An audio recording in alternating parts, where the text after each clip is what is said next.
स्वागत है आप सभी का। आज हम बात करने जा रहे हैं कोरोना वायरस से जुड़े कुछ ऐसे सवालों के बारे में जिन्हें जानना बेहद जरूरी है। कोरोना वायरस विश्व भर में फैल चुका है और यह एक गंभीर समस्या है सभी देशों के लिए। कोरोना वायरस एक संक्रामक बीमारी है जिसका पता दिसंबर 2019 में चीन में चला। इसका संक्षिप्त नाम कोविड-19 है। कुछ कोरोना वायरस मामूली से हल्की बीमारियां पैदा करते हैं, इनमें सामान्य जुकाम शामिल। कोविड-19 उन वायरसों में शामिल है जिनकी वजह से निमोनिया जैसी ज्यादा गंभीर बीमारियां पैदा होती हैं। ज्यादातर संक्रमित लोगों में बुखार, हाथों पैरों में दर्द और कफ जैसे हल्के लक्षण दिखाई देते हैं। ये लोग बिना किसी खास इलाज के ठीक हो जाते हैं, लेकिन कुछ उम्र दराज लोगों और पहले से हृदय रोग, डायबिटीज या कैंसर जैसी बीमारियों से लड़ रहे लोगों में इससे गंभीर रूप से बीमार होने का खतरा रहता है।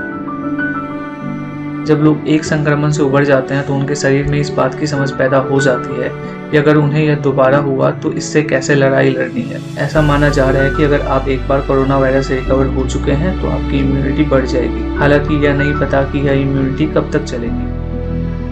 वैज्ञानिकों का कहना है कि औसतन 5 दिनों में लक्षण दिखाई देने लगते हैं, लेकिन कुछ लोगों में इससे पहले भी लक्षण दिख सकते हैं। WHO, जिसे वर्ल्ड हेल्थ ऑर्गेनाइजेशन कहा जाता है, उनका कहना है कि इसका इंक्यूबेशन पीरियड 14 दिन तक हो सकता है, लेकिन कुछ रिसर्चर का कहना है कि यह 24 दिन तक जा सकता है। इंक्यूबेशन पीरियड को जानना और समझना बेहद जरूरी है। इससे डॉक्टरों और स्वास्थ्य अधिकारियों को वायरस को फैलने से रोकने के लिए कारगर तरीके लाने में मदद मिलती है। हर 5 में से 4 लोगों में कोविड-19 फ्लू की तरह एक मामूली बीमारी होती है। इसके लक्षणों में बुखार और सूखी खांसी शामिल है। आप कुछ दिनों से बीमार होते हैं, लेकिन लक्षण दिखने के हफ्ते भर में आप ठीक हो सकते हैं। अगर वायरस फेफड़ों में ठीक से बैठ गया है तो यह सांस लेने में दिक्कत और निमोनिया पैदा कर सकता है। हर 7 में से 1 शख्स को अस्पताल में इलाज की जरूरत पड़ सकती है। अस्थमा वाले मरीज रोजाना अपना इनहेलर लेते रहें। इससे कोरोना वायरस समेत किसी भी रेस्पिरेटरी वायरस से होने वाले अस्थमा अटैक से आपको बचने में मदद मिलेगी। अगर आपको अपने अस्थमा के बढ़ने का डर है तो अपने साथ रिलीवर इनहेलर रखें। अगर आपका अस्थमा बिगड़ता है तो आपको कोरोना वायरस होने का खतरा है। हृदय और फेफड़ों की बीमारी या डायबिटीज जैसे पहले से मौजूद बीमारियों से जूझ रहे लोगों और उम्र दराज लोगों में कोरोना वायरस ज्यादा गंभीर हो सकता है। ऐसे विकलांग लोग जो कि किसी दूसरी बीमारी से पीड़ित नहीं है और जिनका कोई रेस्पिरेटरी दिक्कत नहीं है, उन्हें कोरोना वायरस से कोई अतिरिक्त खतरा हो इसके कोई प्रमाण नहीं मिले। शहरों को क्वारंटीन करना और लोगों को घरों पर ही रहने के लिए बोलना सख्त कदम लग सकता है, लेकिन अगर ऐसा नहीं किया जाएगा तो वायरस पूरी रफ्तार से फैल जाएगा। फ्लू की तरह इस नए वायरस की कोई वैक्सीन नहीं है। इस वजह से उम्र दराज लोगों को और पहले से बीमारियों के शिकार लोगों के लिए यह ज्यादा बड़ा खतरा हो सकता है। क्या खुद को और दूसरों को वायरस से बचाने के लिए मुझे मास्क पहनना चाहिए?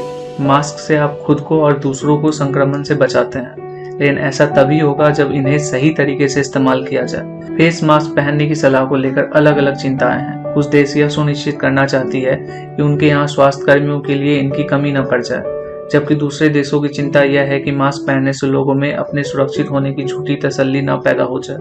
अगर आप मास्क पहन रहे हैं तो आपको अपने चेहरे को छूने के आसार भी बढ़ जाते हैं। यह सुनिश्चित कीजिए कि आप अपने इलाके में अनिवार्य नियमों से वाकिफ हो।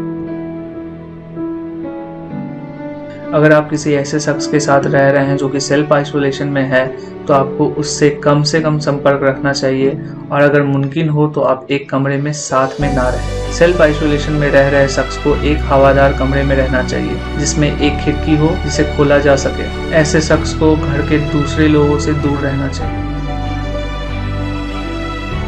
यह नहीं पता कि वायरस से संक्रमित कोई गर्भवती महिला प्रेगनेंसी या डिलीवरी के दौरान इसे अपने भ्रूण या बच्चे को पास कर सकती है, लेकिन अभी तक यह वायरस ब्रेस्ट मिल्क यानी मां के दूध में नहीं पाया गया है। गर्भवती महिलाओं में अभी ऐसा कोई सबूत नहीं है कि वे आम लोगों के मुकाबले गंभीर रूप से बीमार होने के ज्यादा जोखिम में हैं। हालांकि अपने शरीर और इम्यून सिस्टम में बदलाव होने के चलते गर्भवती महिलाएं कुछ रेस्पिरेटरी इंफेक्शन से बुरी तरह से प्रभावित हो सकती है। रेस्पिरेटरी मतलब सांस लेने की क्रिया। अपने ब्रेस्ट मिल्क के जरिए माएं अपने बच्चों को संक्रमण से बचाव मुहैया करा सकती है। अगर आपका शरीर संक्रमण से लड़ने के लिए एंटीबॉडीज पैदा कर रहा है तो इन्हें ब्रेस्ट फीडिंग के दौरान पास किया जा सकता है। ब्रेस्ट फीड कराने वाली माओं को भी जोखिम से बचने के लिए दूसरों की तरह ही सलाह का पालन करना चाहिए। अपने चेहरे को छींकते या खांसते वक्त ढक ले, इस्तेमाल किए गए टिश्यू को फेंक दे और हाथों को बार बार धोए। अपनी आंखों, नाक या चेहरे को बिना धोए हाथ से ना छुए। आप सभी से रिक्वेस्ट है कि इस चैनल को सब्सक्राइब करें, इस वीडियो को लाइक और शेयर जरूर करें ताकि ज्यादा से ज्यादा लोगों के पास ये जानकारी पहुंच सके। Thank you for watching this.